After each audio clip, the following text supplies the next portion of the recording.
Welcome to the 2-Month Review, the weekly podcast brought to you by Open Letter and 3%, in which we take a giant book, break it down bit by bit, section by section, talk about it, do things with it.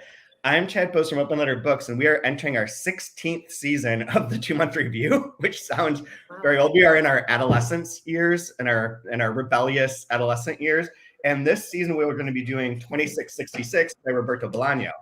Brian will be here in a minute, the normal co-host, but we're changing things up a lot this season. And one of those things is adding in a third co-host, at least at a semi-regular, if not all regular basis. And that is Katie Whittemore, translator of a book that relates to Bolaño, Last Words on Earth by Javier Sereno, which just came out this month, and who has also wrote her thesis on 2666. So welcome. Thank you for coming on. Thanks. Thank you. Thanks for having me. So we can banter a bit before Brian jumps in here, but this episode is really going to be just an intro to Bolaño and to the books and to the works themselves and our personal experiences with him. And next week we'll go through the first 75 pages and really start getting into this. But so my question for you, Katie, is when did you come across Bolaño and how did you get involved and how did that lead to you writing your thesis on this giant, massive book?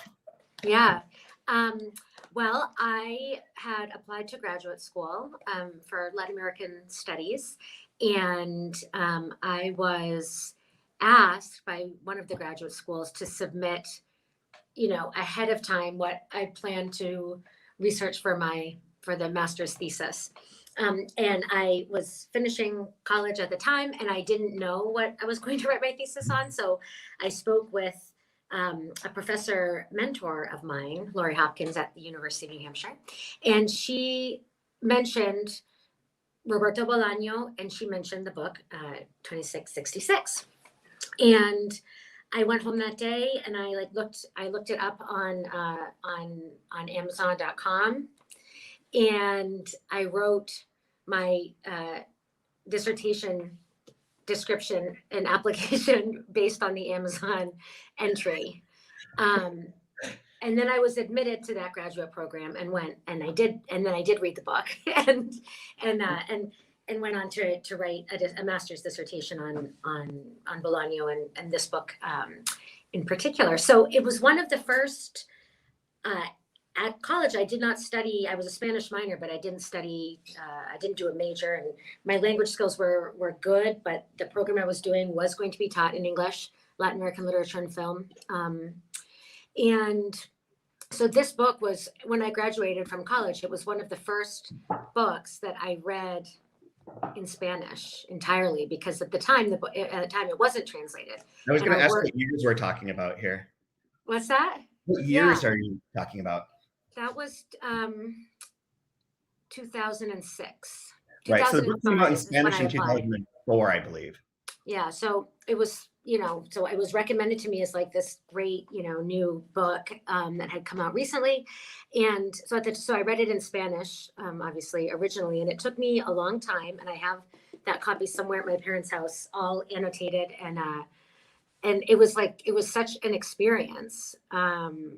The first contact with it. I had never really read anything like it before, and was a really big Bolaño fan. I mean, especially during that time, and in doing the graduate work on him was at Cambridge University, and really was obsessed, like so many people. When they start to dive into his world and into his work, can really get quite obsessed by it. So that was the first contact.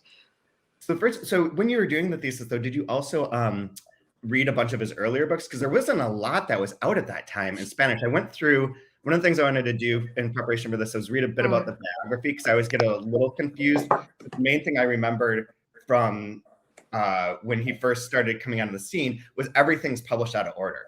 He didn't get published this fiction for quite a long time. There's some poetry, and then he was writing fiction, and a lot of the books that he wrote came out much later or were written earlier. But even so, the ones that then got translated weren't in the same order as they're coming out in Spanish. There's a weird gaps in weird way.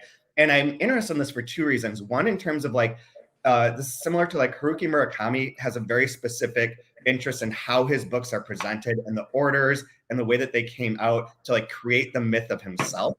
And Bolaño didn't really have the choice of that, but it kind of happened in various ways. And like the growth of his reputation and his exposure and all that comes out through the way that these books were released in the States, especially Savage Detectives, 1966, even though there were a number of the smaller ones that had come out from New Directions and Harville Sucker prior to the two big ones. Yeah.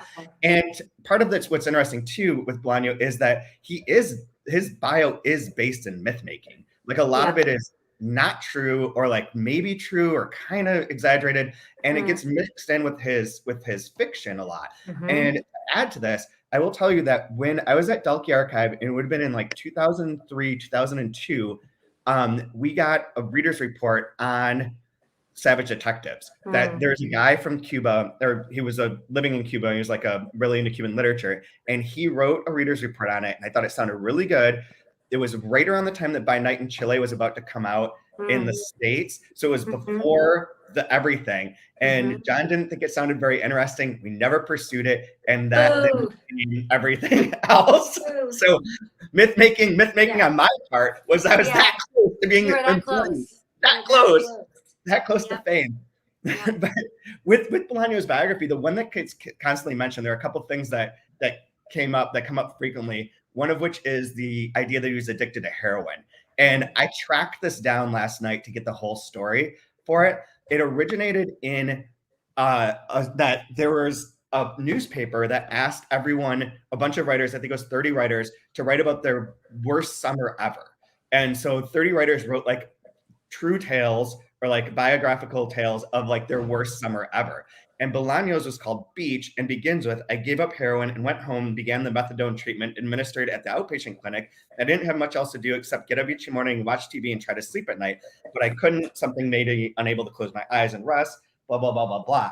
So that part, because this was in the context of what was assumed to be true stories, led to people believing that he was a heroin addict. But that was absolutely not true. And then when Savage Detectives came out, Natasha Wimmer wrote like a press release. Wait, are you? You're that way. A press release that included like information about him and his biography, and like allowed everyone to like get their first introduction to Bolaño. And she referred to him being a heroin addict and implied that led to his liver failure and death out of this story. So that myth got like created and repeated for a while, and is only like years later was like really corrected and dismissed. So there's that. You guys are not in the I know we're not in frame. We need to get very close. Hi, Ryan. It's like there's Brian's arm and a little bit of curl. I'm trying to social distance. I caught a cold, but You're gonna sit on his lap. For the sake of framing, I'll give it to Chad. He deserves it. I'm fine with colds. Colds I like. So Brian, we were just talking like a brief introduction as to Bolaño's life, but also like how Katie came to read 2666 basically right after it got published to write her thesis. How did you come to Bolaño, and what's your experience with him? I never read anything by him at all until grad school. It was my MFA program, and we had a visiting professor that was teaching us writing, Daniel Alarcon, and he was horrified that we hadn't read anything, much in the way of anything translated. He had done this really cool issue for Zotro. He was the editor of all translated South American literature. So he's like, all right, well, we're going to read Bolaño. We'll do something short. And so it was Distant Star was my favorite book of his that I read. I was really blown away at how huge it was and how compact it was at the same time. Yeah, that was one of the first ones I read as well. Yeah, it just took me by surprise that like, how come I've never heard of this author before? He's like, well, he hasn't been around for very long. But it's like, how does he have 87 books out? Like, if he hasn't been I don't understand what's going on here. He dies so young too. Yeah. But like part of that is the idea, and we can switch over to talking for a minute about Last Words on Earth. But part of what his biography included was that he wrote for years and years and years, but wasn't accepted. And he was like always trying to get outside of the literary establishment and like be provocative and like be rebellious and not live in the big city, but move to like Blanes and get out of Barcelona and that scene. And none of that helps you in terms of getting your book published. But then he did, the first book that got published in Spanish was actually The Skating Rink. which would have been in 1993. And then Nazi Literature in the Americas, which is the most Borgesian book that he's written, in my opinion, is 96. Distant Stars 98. Savage Detectives Distant Stars 96 as well. Savage Detectives is 98. Then Amulet is 99. Then Monsieur Pain, which was a reprint, is 99. 2000 is By Night in Chile. 2002 is Antwerp, but that was written 22 years previous. Then A Little Novelita is 2002, which that was part of a series that that Rodrigo Frazan's Mantra is part of too. It was commissioned books about specific cities, and I believe that one's about Venice, and Mantra is about Mexico City. But they wrote them for this commission series on like the millennium and big cities throughout the world. And then 2666, the last book that came out posthumously, but was the last book he was writing at the time of his death, comes out in 2004. So yeah, so it's a lot of things, but like in a weird time What about the short story collection? Sorry, I'm digging through a box of books where apparently I have a lot of my Bolaño books in this random box, so that's why I'm not sitting still. But what about the story collections? So the first story collection, there's Putas Asesinas, 2001, and Llamadas Telefónicos is 1997. Those two are Last Evenings on Earth and The Return in English, but they don't correspond. They have stories from both volumes. From different, okay. Yeah, but they're both at the turn of the century as well. Then The Inseparable Gaucho, 2003. And then the other ones are posthumous as well. Secret of Evil, Cowboy Graves. And I think that we're going to keep getting, like for a long time. And I wonder, from your perspective, Katie, like when you were studying him and writing this, was really when it was like taking off. Like it was about to actually, because like By Night in Chile comes out in English in, I want to say 2002. I can tell you if I can find it. 2003. Yeah, so 2003. Then you're reading this in 2005, 2006, and that's when then Savage Detectives comes out and he explodes. And there's New Directions and FSG writing alongside each other. And then I feel like after he became that household name of 2666, there's that inevitable sort of like, not backlash, but cooling of interest. And I wonder if that's how that was perceived in the Spanish-speaking world and literary world, if you have any takes on that, or if you think that happened and like maybe his time is coming back again. I mean, I can offer opinions. I don't have any facts. We don't even have opinions. No, okay, so that's fine. Yeah. I think, I don't know in terms of like a backlash in the Spanish-speaking world toward the work or his fame. I do know, and it would be interesting to interview someone about this, or to have someone talk to us about this in terms of like controversies, that were set up that happened after his death between family members and editors and friends. And I think, for a while he was appearing, he just was becoming like ubiquitous. He was appearing in Javier Cercas's work as a character, and there's even a Carmen Buyosa story, and he's a character in that. Actually, I think it's one, we should find it, where it's about Bolaño when he's writing for the like little regional and city story contests and sending them off. So, I think it could be that there was some fatigue, sort of with the legend. I have not heard any arguments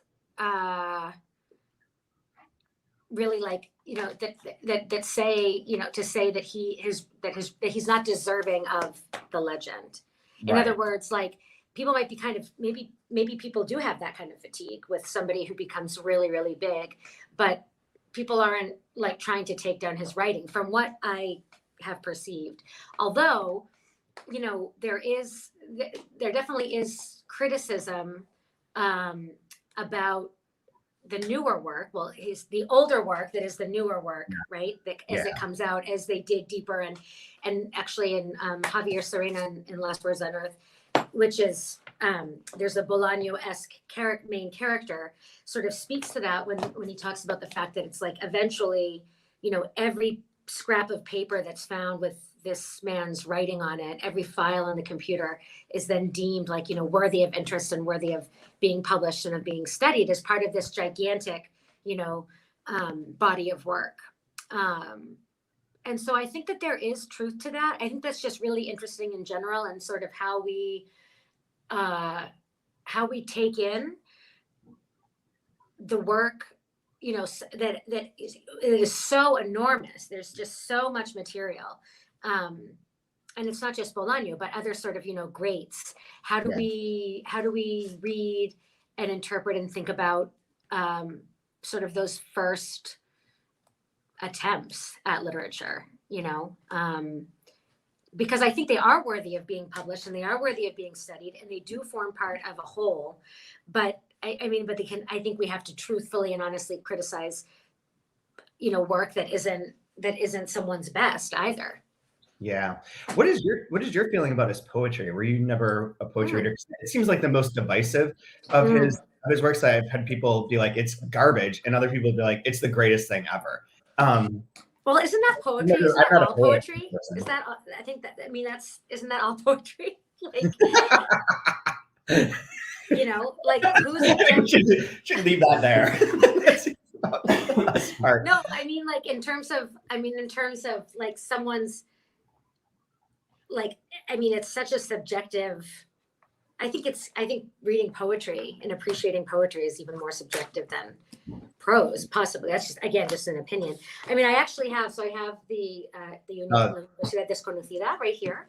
Yep. And I mean, I love it, but I was like, I'm such a Bolaño fan, and I had such a ginormous literary crush on him that the poetry was just going to like make my heart, you know, flutter and my brain do somersaults. In terms of like what a poet would say when they analyze this and they look at it, you know, what poets look at, you know, I definitely can't speak to that.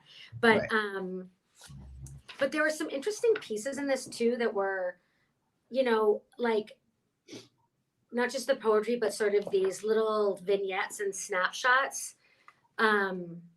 That I think are cool. And these, you can just see that this is somebody like this, this is something that you could be jotting down in a notebook when you're sitting in a bar. And then again, just imagine somebody finds it and everybody wants to put all of your ramblings in a big tome. Dear God. You know? If ever finds my notes file, if I were ever famous, that would be horrifying. It'll be like, Dad's poetry sucks, and it's thinking, sure. Exactly. Very true. So to loop back to the Biosa, there is in this book, this Bolaño biography and conversations by Monica Meristain. There is an interview with Carmen that she talks about her relationship towards Bolaño. I haven't read it yet, but I've got it here. I checked out a bunch of books yesterday on Bolaño used as references throughout this season. One of them is this tiny little book, I can't even get it in. It's so little. It's too cute by half, and it's called An Oasis of Horror in a Desert of Boredom by Jonathan Russell Clark, and it's about him reading 2666 and going into it. So the first chapter is like how he came to it, and the second one is the biography. And related to the poetry, the thing that made Bolaño most famous at that point in his life while he was living in Mexico was starting the infrarealist movement and writing the infrarealist manifesto. So here's just two paragraphs about that. This is Bolaño writing. It is 4 light hours to the end of the solar system, to the nearest star 4 light years, a disproportionate ocean of void. But are we really sure that is only a void? We only know that in this space, there are no bright stars. If they existed, would they be visible? And if there existed bodies neither bright nor dark, could it not happen on the celestial maps, just as on those of the Earth, that the star cities are indicated and the starred villages omitted? And then it goes on, this is Russell Clark talking, Bolaño evokes a literature of empty space, or rather the literature heretofore blackened out by the establishment, and equates the movement with revolution and life, saying they are all one and the same. The poet and translator Jose Vicente Anaya originally suggested calling the movement vitalismo. He also said Bolaño's explanation of why he wanted us to call ourselves infrarealists was very seductive. It referred to science fiction and black holes transiting infrareal spaces. The manifesto is, despite its avant-garde form, a predictably youthful declaration. Later, Bolaño would equate the infrarealist with college-age pretentiousness, saying, what we did was annoy everyone. It's kind of perfect, which I'm planning on for a forthcoming Mining the Delphi archive, writing about the crack manifesto. So I'm into these literary manifesto declarations of youthful exuberance at this moment. Yeah. So the other thing I was going to say, so he does the poetry thing, and I want to get to Last Words on Earth, but I want to point out there's some real groaning typos in this book, like Robert Bolaño frequently instead of Roberto. But the big fuck up that somebody should have caught, I'm sorry to call this out, but somebody needs to have fixed this, is that it refers to him being at the 2008 National Book Award, where Bolaño wasn't there because he was dead. And the 2008 National Book Award, he wins for fiction, and Natasha Wimmer accepts the prize. And then at one point refers to it as the National Book Critics Circle Award. Bolaño is not eligible for the National Book Award. Bolaño did not win the National Book Award in 2008. Bolaño did win the National Book Critics Circle Award in 2008. And it's an entirely different ceremony than the one that's described in this little recollection. And it was not the same, but that he did win for 2666, was eligible for the National Book Critics Circle Prize, and did win that. So it got the big push there. But I think it's funny that you flip-flop those two things. And Bolaño did not accept the award in person. No, and he says that several times, but it's like the National Book Award, the criteria is that you're American and you're living. These are two problems. But alas. So talking about the void part of the infrarealist and that sort of aspect of his manifesto, how do you see that tying into 2666 to try and give people a bit of a preview here on what, if anyone hasn't read this and is going into it for the first time, what they can expect? Who are you asking, me or Brian? Because you haven't asked Brian anything yet. I don't know anything. Why would you ask me anything? My answer would be, I don't know. Yes. I mean, I think there's an interest in this is just going to be this is just too much. This is too much to go into. But I do think that that 2666 is, if nothing, an exploration of those black holes in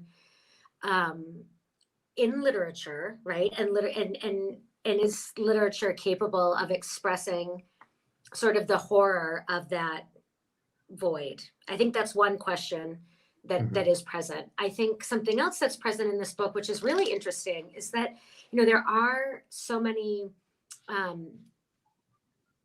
it's so concerned with the act of writing and reading and representation and literature as a whole.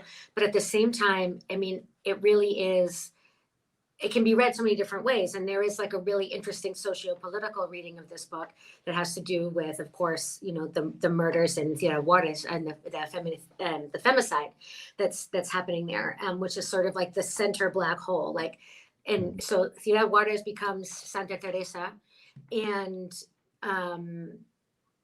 that space, this city, on this border city, becomes sort of the black hole around which everything else in the book circles, and where things are sort of sucked in to never appear again. So yeah, I think that there is that interest not only in the margins, right? So in the outer spaces and in the neglected and in the sort of the subterranean, but also in the vacuum. So it's not just the space, it's not just a physical space, right? It's the absence of space. It's the absence of things. And what is that? And is that, for me, when I read that, what I really am interested in is is that an expression of evil? What is this? This is an exploration of evil to some degree as well, and literature's ability to grapple with evil. And that's I think part of his interest in Nazism and in sort of looking at history in this teleological way, and seeing how the presence of these vacuums and these sort of unspeakable acts and empty spaces and empty places of history are of a real concern in his work, I think, in general. Absolutely. And I think it's fascinating and creepy. There's so much, I mean, it's hard to express this, actually, really, but there are some books and there are some texts when you do feel obsessed and you feel like you could be like holding something that is like the key, like this to like the secret of the world and like of the universe and of meaning. And I think probably for some people, and for 2006 Katie Whittemore and at Sydney Sussex College in Cambridge, that was like my key to the universe at the time, was really thinking about what does this offer us as a way to conceive of like our experience on Earth and the point of it, or no point of it. Yeah. It's very interesting. When not to dumb this all down really quickly, but the way that I first came to this was through the galleys that they gave out at Book Expo in 2007. I guess it would have been leading up to the publication, where they gave away 3,500 copies of this book, which is more copies than most books we sell. But I remember being here in Rochester and reading on my porch this broken ass galley that fell apart because the book is 5 sections. And so I ended up like ripping it because it was so poorly constructed that it was like broken. So I ripped it into each of the 5 volumes and read it separately. But so for people, the only reason I mentioned that is that for people getting into this, the big part that people talk about a lot is the one that you referenced, the part about the crimes, about wars and femicide. That's usually like almost overshadows a lot of like the discussions of the book. But there are 5 sections: the part about the critics, the part about Amalfitano, the part about fate, the part about the crimes, and then the part about Archamboldi. And what I'm curious about reading this, because I only read it that one time, I didn't study it. I just read it as something to read that I enjoyed, because I had read all of his books up till then, is to go back and see how these parts intersect and to see from like a better perspective now than that perspective of the moment on how these different things relate to both what you're talking about the voids and about that and how they circle around the city, but also like what each one of these is doing differently and uniquely, because they're kind of presented as 5 individual novellas that link together. And there's always been a rumor that they were supposed to be published in 5 separate volumes to like give money to his family after his death. Although I believe that is a lie as well. And that's like part of the Bolaño. That's a lie? I believe that that's a lie. So yeah, there's a couple other things I believe are lies that we could get to later on in the season. But real quick, because we have to be short on these ones because of other appointments. I was wondering, Katie, if you could talk for a minute about Last Words on Earth and like what that book does in relation to the Bolaño myth and the idea of like the artist. But also, did you know that there's like a cottage industry of like Bolaño tourism in Blanes? And have you been there? Have you seen like Bolaño stuff? I have been to Blanes. That's on the Costa Brava. And yeah, I mean, I think what was interesting, like I would actually expect there to be a much bigger cottage industry. Like I was expecting that there would be like Bolaño t-shirts for sale somewhere. And like there was, I mean, I swear to God, I'm not kidding. I really thought that. I'm surprised. So go get your commerce on, somebody out there who can sell the Bolaño t-shirts. But yeah, I'm sure the Wiley Agency has no problem with us printing t-shirts like of a picture of Bolaño and selling them. Not a problem at all.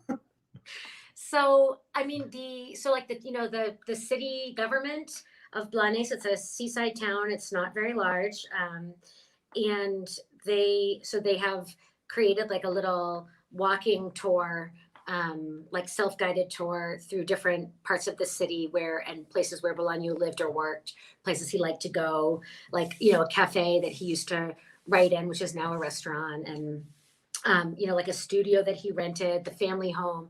But it's like very discreet, and it's like, it's just nothing special built up about it. It's like a little post with a little sign on it, and it describes the place and what he did there. Yeah, I guess actually, I am a little surprised that there's no like James Joycean type, like, I don't know, like pub crawl or something. I don't know. Like it just seems like copy much with his glasses. Yeah. Image. Like there's so many iconic imagery associated with him. It does make sense. And I'm sure How many people there have you met is. that have like, so like I'm in the club of the pension tattoo that everyone has, but I've seen so many people with Bolaño tattoos too. Really? Yes. Is it like this? I would like the second most tattooed author. Really? Of his glasses? No, of the Oh. drawings from Savage Detectives of the lions and waves. Oh. Huh. I have Anne Rind on my ass. I'll believe it when I see it, Brian. That's for episode after hours. It's a blacklight tattoo. That's a special. That's the special content. Yeah. Yeah, you gotta sign up for our Patreon to get that. Some OnlyFans page. We should have a TMR OnlyFans page. That would be the best. Make no sense whatsoever. I don't think we're going to be making any big bucks off of that. Yeah, but it sounds like Bolaño is like he lived out that cliche of it only took him like 3 decades to become an overnight success. Right? Like he was out there grinding, putting in the work, and then all of a sudden, you know, he's quote discovered, and then America quote discovers him, and he's this huge sensation. And look at this treasure we have. It's like, no, I've always been here. I've always been working. It's always been just you guys finally came to the party. Yeah. And that's kind of what's captured in Last Words, is that aspect of it. Yeah, like of the toiling, and also the fact that he had 2 children. He was married. The wife worked like a day job, and he, like was it kind of doing like the drudge work of trying to, bring attention to his work. Although, it's interesting what you said at the beginning, Chad, about how, he sort of like intentionally avoided, it seems anyway, again, from the myth, like the scene, and that's something that Javier, when he writes about Ricardo Funes, who's like the Bolaño alter ego in this book, that's something that he talks about, that there's this sort of like, this free-spirited like rebellion against, like the hoity-toity like cultural scene in Barcelona and all of that. And I think to some extent, like that's very interesting and that's very romantic. But then the reality is, like, you go to Blanes, where he really did live for like those decades, and it's like it's just a sleepy little like tourist city. It's not. I mean, there's like a quaint part of it, and there's a seaside promenade and all of that. But it's not even like the most picturesque. I mean, it's a really beautiful place, but it's not even like it's like some undiscovered picturesque fishing village, and so you can imagine that here this person is who now is of like the most incredible world renown, who also has this whole legend built up around him, behind a sort of like, mystique and danger and the little and rolly cigarettes and the glasses and the whole thing. And like, he was just hanging out in this little town. Yeah. And he was the dad. Yeah. Yeah. I mean, that's part of this in this little biography book part, or the biography section of this book talks about how that he referred to his kids as like his homeland, and that basically what he did all through his days was like write in the cafes, snorkel, not really take care of his kids, not live like some extravagant, big artist life the way that one might envision. Yeah. Or right. Or like to bring it even further, like, a truly romantic image would be to imagine him sort of like frozen in time as like that, like 20 something, who was like really on the edges of like the poetry scene in Mexico City. But it's like, he wrote in that style, and he wrote about that time, in the Savage Detectives and in other things. So it's like we have this nostalgia, and we have this idea of him through the alter egos and in these different texts. But meanwhile, we have to imagine that like the person who's writing this is like a middle-aged man living like on the coast of Spain, married and with kids. And so I do think that that's really interesting in terms of what how we choose to remember great artists and how we want to see them, and how that plays into how we interpret their work as well. what we read into the work. I I think had something else, but I forget. I think one of the things we could do throughout this season as a fun game is to build up your myth, Brian, for when you become super famous overnight in 30 years. Yeah. And so you need to have a myth of like where your origin story and how you toiled away and everything. Mhm. So, yeah, so create that over Yeah. time. I'll get started. I don't know any heroin dealers in town. I'll just go on. Just go to Washington Square Park. I'm sure I can find one. no big deal. No big deal. There's a question for you, Katie, from the chat that asks if you have read this biography and if you would recommend it. I've not read it. Okay. But So can't answer your question, but we will read it. We're gonna have to I think what I would say about, if I would recommend for people that are interested, like, I would say we should just read everything. Like, this is part of the myth making as well, is like taking from all these different texts and these different ideas and people who knew him and, people who know the real Bolaño, like, who is that, and who is that as viewed by, X person. So I'm trying to think, I was looking for it earlier in my box. Let's see. I don't know where it is, but I think so much has been. I think what's really interesting are like when the friends and his editors and people and other writers, his contemporaries at the time, were sort of eulogizing him and writing about him and like commemorating him early on, like in the early 2000s, right after his death. I think it would be really interesting to go back and revisit those writings and look at them now, like 20 years later, what still holds. And, what are like those contemporaries up to? I think that would be really interesting too. And of course, there's like recent scholarship as well. But what was like the impression at the time of his death, and when this like juggernaut was really starting to move?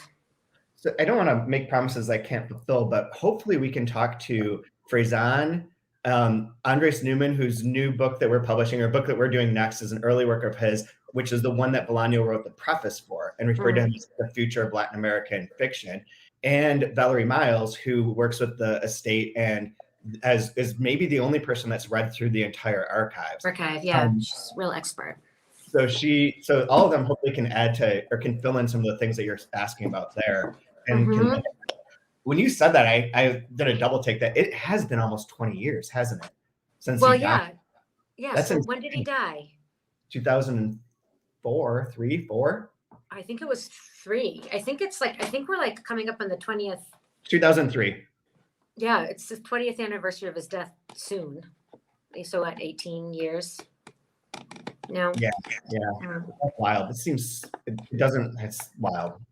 Time passes. So I haven't read this biography yet, or any of these other books that I took out from the library, obviously, like Understanding Bolaño or Postmodernism of Resistance and Roberto Bolaño's fiction and poetry, but they all look, academically interesting. But one that I have read was the first porn that I ever bought, first erotica that I ever bought for my Kindle, called Caitlin Reads 2666, which I purchased in 2013. Oh my God. Link you in the chat and on our show notes. And you just have to click on this for no other reason than to look at the jacket cover, because it's amazing. But it is literally the whole story of this is that it is this girl, Caitlin, who is in a library, who's getting super horny reading parts of 2666. So it's got like the sort of Nazi sex scene, I believe, is the part that's in there. And it's just a reprint of part of this book with a frame tale of this woman getting super turned on and horny for Caitlin. Wait, I can't see any of this. Oh, you can't go to Amazon and just type in Caitlin, Caitlyn, reads 2666. Spoiler alert, this book is 6 pages long. It is 86 kilobytes, 66 pages. Oh my God. 86 kilobytes. So I highly recommend that to everyone who's a Bolaño fan. Caitlin Reads 2666 is gonna make your day. So you said that was the first erotica you ever bought, Chad? Was that that was a recent purchase, or is this a historical purchase that you're now returning to? 2013. It says on January 24th, 2013, I bought this book according to Amazon. They know exactly when I did it. Since then, I've only bought monster porn for research purposes. Okay. Well, we should probably wrap up here, but can you give anything you want to recommend? Me? Yeah, anything you want to plug, recommend? Anything? Oh, besides my translation of this book, There I you don't go. really have too much I want to plug. I like plated that for you straight Yes, away. thank you. Please. Bye, last Actually, words on Earth. This is a lovely book to accompany this giant book. This is a svelte, lovely meditation on art and writing and success and failure, and it will only help give you a little bit. It's not Bolaño, but it will help give you an impression. It's an overall, broad strokes. So, but it is Javier did a beautiful job, and I think one of the best things about this book is how it and I don't remember where this was in one of the reviews, but they talk about how like it's complicating a little bit the myth, or humanizing the myth without either trying to destroy it and without like totally just buying into the legend. So it's a nice, I think it would go very well with what we're reading this season. Absolutely. Brian, anything you want to plug? Absolutely nothing at all. Yeah, I'm good. There you go. I want to plug this book here. Last words on Earth. Good call. And I'll go back and plug Caitlin Reed's 2666 one more time with this phrase from the jacket copy. This story will tap into your sexual fantasies and put you in a world where sex and curiosity know no limits. Soul. Why are all of our books like this? I mean, how can anyone say no? Someone is gonna know. Yeah, no limits seems that gets in that black hole. That's maybe not so good. Limits are okay for now and then. Safe words. Our safe word this season is 2666. Okay, I gotta go. We'll talk to y'all next week. We'll go through the first 75 pages. Till then, rate and review. Buy Last Words on Earth. Buy 2666. Spread the love. We'll see you next week. Thank you. Bye-bye. Thank you.